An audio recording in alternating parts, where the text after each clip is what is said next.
साल था 1895। जगह थी छोटा नागपुर के घने जंगल और गांव। हवा में ना एक अजीब सी बेचैनी थी। जानते हैं, वैसी वाली शांति जो किसी बड़े तूफान के आने से ठीक पहले होती है। और ठीक इसी माहौल में एक आदमी की कहानियां जंगल की आग की तरह फैलने लगे।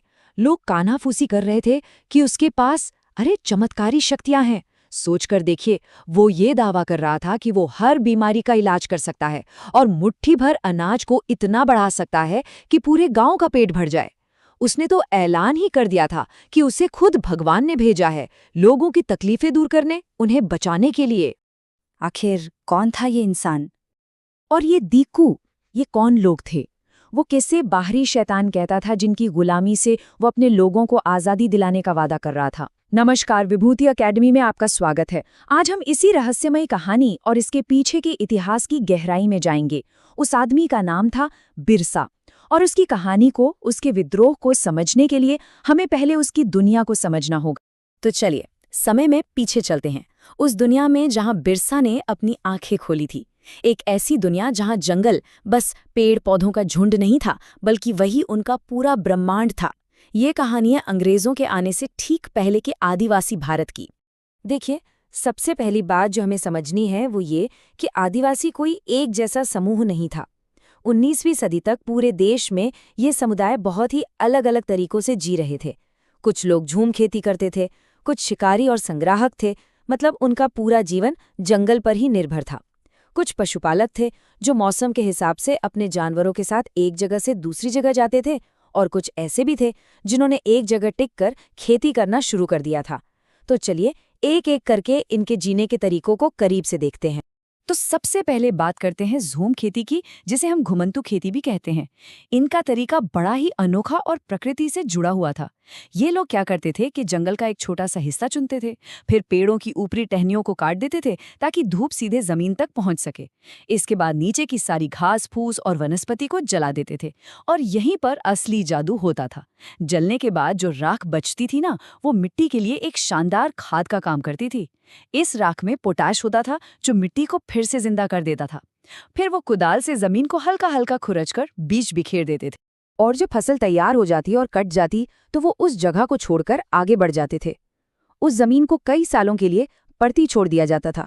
पड़ती मतलब खाली। ये कोई बर्बादी नहीं थी, बल्कि ये जमीन को आराम देने का एक तरीका था, ताकि कुदरत अपना काम कर सके और मिट्टी अपनी खोई हुई ताकत वापस पा सके। मतलब प्रकृति के साथ एक गजब का तालमेल था, है ना? अब जरा उन समुदायों के बारे में सोचिए जिनके लिए जंगल ही उनका घर था, उनका बाजार था, उनका दवाखाना था, मतलब सब कुछ। ये थे शिकारी और संग्राहक। उड़ीसा का खोंड समुदाय इसका एक बहुत ही अच्छा उदाहरण है। जरा कल्पना कीजिए, ये लोग टोलियों में शिकार के लिए निकलते थे और जो कुछ भी हाथ लगता था उसे आपस में बराबर बराबर बांट लेते थे।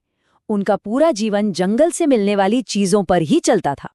जंगल उनके लिए किसी सुपरमार्केट से कम नहीं था। खाने के लिए तरह तरह के फल, जड़ें और शिकार का मांस मिल जाता था। खाना पकाने के लिए तेल चाहिए, कोई बात नहीं, साल और महुआ के बीजों से तेल निकाल लेते थे। अगर कोई बीमार पड़ जाए तो जंगल में ही अनगिनत जड़ी बूटियां थी जो दवा का काम करती थी। इतना ही नहीं, जब आसपास के बुनकरों और चमड़ा कारीगरों को अपने कपड़े या चमड़ा रंगने के लिए रंगों की जरूरत पड़ती तो वो कुसुम और पलाश के फूलों के लिए इन्हीं खोंड लोगों के पास आते थे। पूरी तरह से आत्मनिर्भर जीवन। लेकिन कभी कभी ऐसा भी होता था कि जंगल से मिली चीजें कम पड़ जाती थीं। तब उन्हें बाहर की दुनिया से लेन देन करना पड़ता था। कुछ लोग आसपास के गांव में मजदूरी भी कर लेते थे, पर सब नहीं। मध्य भारत के बैगा आदिवासियों के लिए किसी और के यहाँ मजदूरी करना सबसे बड़े अपमान की बात थी। वो खुद को जंगल की संतान मानते थे, जिनका हक सिर्फ जंगल की उपज पर है। किसी की गुलामी करना ये तो उनकी शान के खिलाफ था। ये उनके आत्मसम्मान का सवाल था। और फिर सब कुछ बदल गया। अंग्रेज आए और अपने साथ लेकर आए व्यापारी, महाजन और जमींदार। ये वो लोग थे जिन्हें आदिवासी अपनी भाषा में दीकू कहते थे, और ये दीकू उनकी दुनिया में एक जलजला लाने वाले थे। तो आखिर ये दीकू थे कौन? दरअसल ये शब्द उन सभी बाहरी लोगों के लिए था जो आदिवासियों की सारी मुसीबतों की जड़ थे।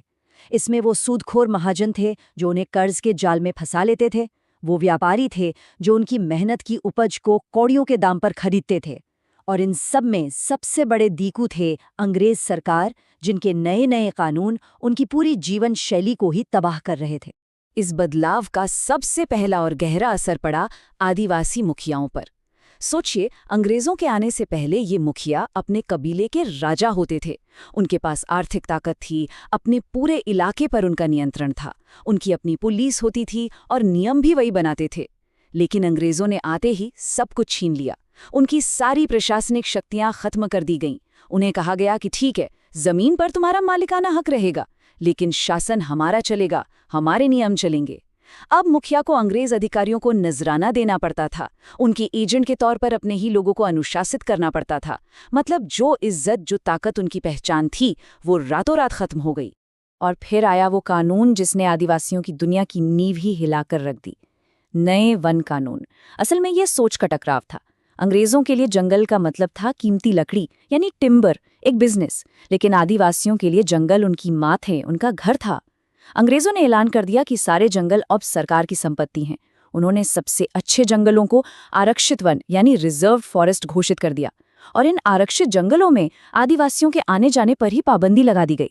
जरा सोचिए, जिन जंगलों में उनकी पीढ़ियां पली बड़ी थीं, अब वो अपने ही घर में घुसपैठिए बन गए थे। ना वो वहां झूम खेती कर सकते थे, ना फल इकट्ठा कर सकते थे, और न ही शिकार कर सकते थे। अब जाहिर है, इन बदलावों का नतीजा बहुत भयानक हुआ। नतीजा था बेबसी, कर्ज और गरीबी का एक ऐसा दुष्चक्र जिससे बाहर निकलना लगभग नामुमकिन था। जब जंगल के रास्ते बंद हो गए तो बेचारों को काम और रोजगार के लिए दर दर भटकना पड़ा। इस शोषण को समझने के लिए रेशम के व्यापार का उदाहरण लेते हैं। उस समय यूरोप में भारतीय रेशम की बहुत ज्यादा मांग थी, तो कंपनी ने उत्पादन बढ़ाने पर पूरा जोर लगा दिया। झारखंड के हजारीबाग के संथाल आदिवासी रेशम के कीड़े पालते थे। व्यापारी के एजेंट उन्हें थोड़ा सा कर्ज देते थे और उनसे कृमि कोश यानी कोकून्स इकट्ठा कर लेते थे। अब जरा शोषण का हिसाब समझिए। संथालों को 1000 कोकून के लिए मिलते थे सिर्फ 3 से 4 रुपए, और वही एजेंट उन कोकून्स को बाजार में 5 गुना ज्यादा दाम पर बेच देते थे। सारा का सारा मुनाफा बिचौलियों की जेब में जाता था और मेहनत करने वाले संथालों के हाथ में रह जाता था सिर्फ कर्ज और गरीबी। इस पूरे दर्द को, इस घुटन को एक बैगा गीत की कुछ पंक्तियां बहुत खूबसूरती से बयां करती हैं। अंग्रेजों के इस देश में जीना कितना है मुश्किल। गांव में जमींदार बैठा है, दरवाजे में कोतवार, बगीचों में पटवारी, खेतों में सरकार। जरा महसूस कीजिए इन शब्दों को। मतलब गांव की जमीन पर जमींदार का कब्जा, घर के दरवाजे पर पुलिस का पहरा, बाग बगीचों पर पटवारी का हक और खेतों पर सीधे सरकार का नियंत्रण। वो हर तरफ से घिरे हुए थे, जहां हर कोई बस उन्हें लूटने के लिए बैठा था। जब अपने ही घर में गुजारा मुश्किल हो गया तो हजारों आदिवासी काम की तलाश में बहुत दूर दूर तक गए, जैसे असम के चाय बागानों में और झारखंड की कोयला खदानों में। लेकिन वहां के हालात तो और भी ज्यादा खराब थे। ठेकेदार उन्हें बहुत कम मजदूरी देते थे और उन्हें वापस घर भी नहीं जाने देते थे। ये काम कितने खतरनाक थे, इसका अंदाजा आप बस इस एक आंकड़े से लगाइए। 1920 के दशक में देश की कोयला खदानों में हर साल 2000 से भी ज्यादा मजदूर अपनी जान गंवा देते थे, और उनमें से लगभग 50% आदिवासी थे। वो अंधेरी, दम घोटने वाली खदानें उनके लिए मौत का कुआं बन चुकी थी।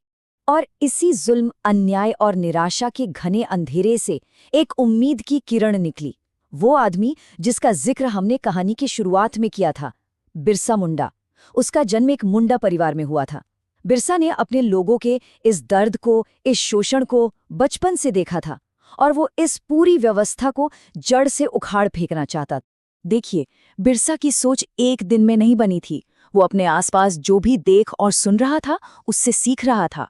वो कुछ समय के लिए मिशनरी स्कूल भी गया, जहां उसने उपदेशों में सुना कि अगर वो लोग ईसाई बन जाएं और अपनी बुरी आदतें छोड़ दें तो उन्हें उनका खोया हुआ साम्राज्य वापस मिल सकता है।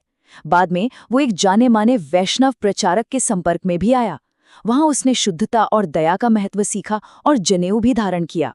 लेकिन बिरसा ने किसी भी विचार को आंख बंद करके नहीं अपनाया।